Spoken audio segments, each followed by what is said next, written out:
souhaitons d'abord bon anniversaire. Et à l'occasion de la journée du 8 mars, vous avez demandé aux femmes de décréter cette journée mémorable pour dire au monde entier que les femmes de la RDC ne participent.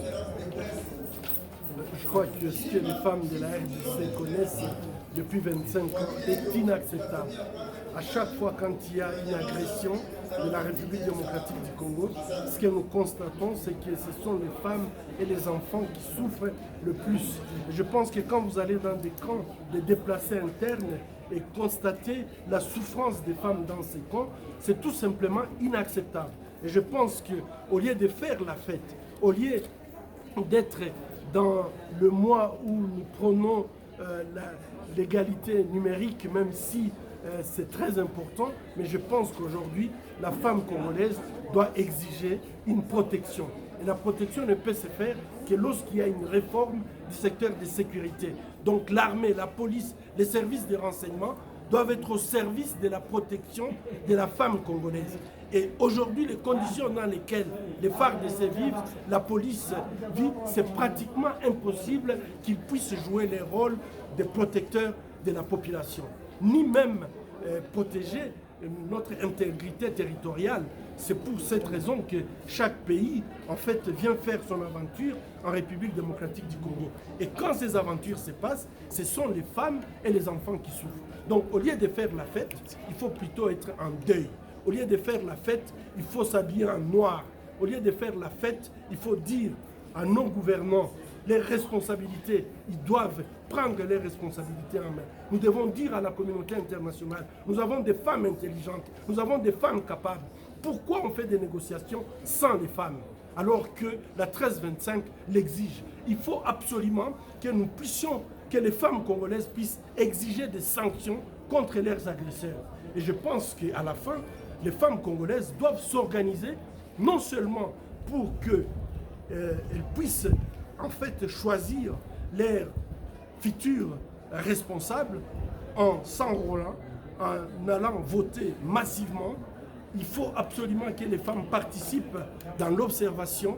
Et il faut qu'il y ait des femmes témoins, mais aussi il faut qu'il y ait des femmes candidates qui vont représenter les autres femmes, puisque notre constitution permet qu'elles soient représentées à 50% dans toutes les institutions.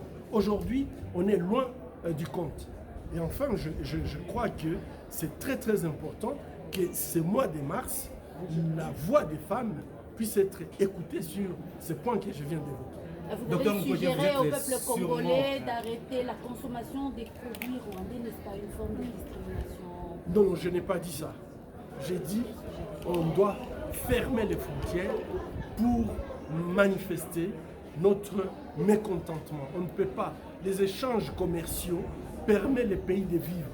Et à chaque fois quand nous allons acheter au Rwanda, nous payons des taxes au Rwanda. Mais ces taxes servent à payer les armes pour venir exterminer la population congolaise. Et je crois que sur ces points-là, je garde ma position.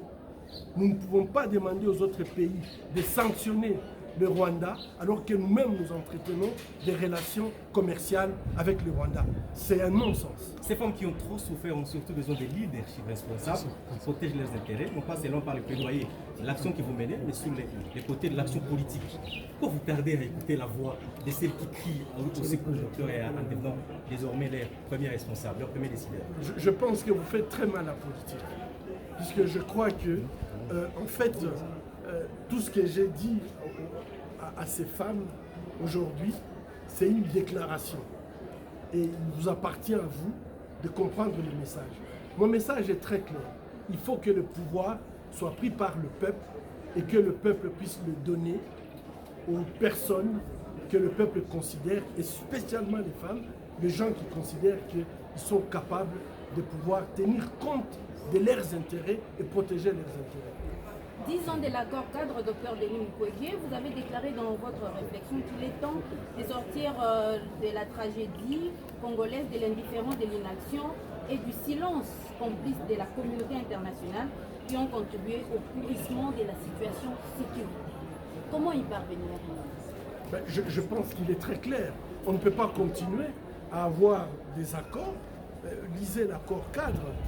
Dans cet accord cadre, moi, ce que j'avais retenu, c'est qu'il fallait absolument faire une réforme du secteur de sécurité pour doter la République démocratique du Congo d'une armée capable de protéger les citoyens congolais, protéger, donc défendre l'intégrité territoriale et la souveraineté du Congo. Aujourd'hui, nous avons une armée infiltrée. Nous avons une armée qui est issue du brassage et des mixages, qui en fait a mis dans l'armée des gens qui n'ont aucune formation, des gens qui ont appris une seule chose, savoir comment tuer, des gens qui ont appris à violer.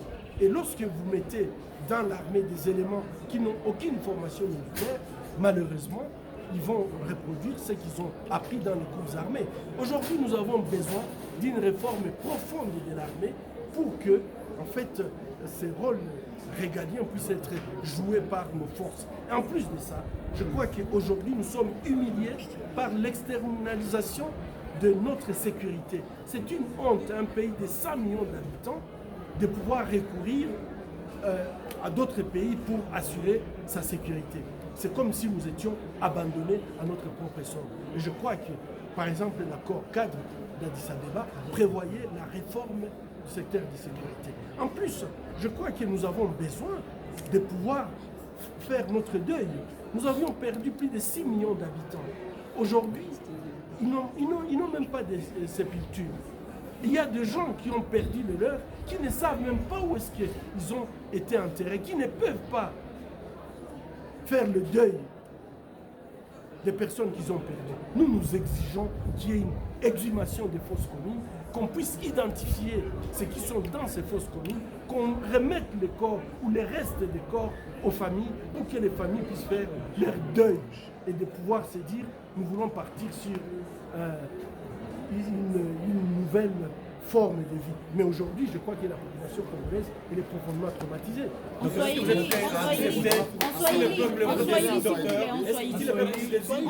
Est-ce que vous êtes prêt de les représenter? Si le peuple le dit finalement. Ce que je fais là, je suis en train de représenter le peuple. Swahili nini ambayo tunaweza fahamu baada ya kuwakusanya wamama ambao hali yao ya maisha inaendelea kudidimia?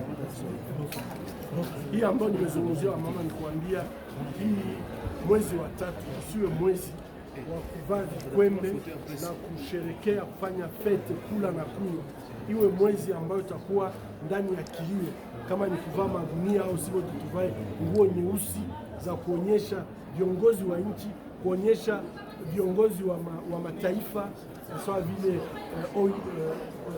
Union Africaine au kuwaonyesha kama wamama wa Kongo wanachoka na kuzika watoto wao. Wamama wa Kongo wanachoka na kuzika waume zao. Wale ambao wanakufa kwa front ni watoto walizaliwa na wamama. Wamama wanatoa watoto kwenda kwa jeshi, wanawawa, na ili wamama waonyeshe kama wanachoka. Na kuonyesha kama wanachoka ni lazima waombe serikali yetu iwe na arme yenye inafaa. Wanapashwa waombe sawa vile wamama kusema kama wao wanapashwa wanakuwa katika kila mazungumzo ya amani, sababu wamama wanajua bei ya amani. Tulisema kama ni lazima wamama pia waombe kama hii hao ambao wanatusumbua wapate masanction, na kama hawawezi kuwa sanctionne, sababu gani kuendelea kufanya biashara nao tukiwapa pesa zetu, na zile pesa ndio wanatumia kuuza silaha za kuja kutumaliza.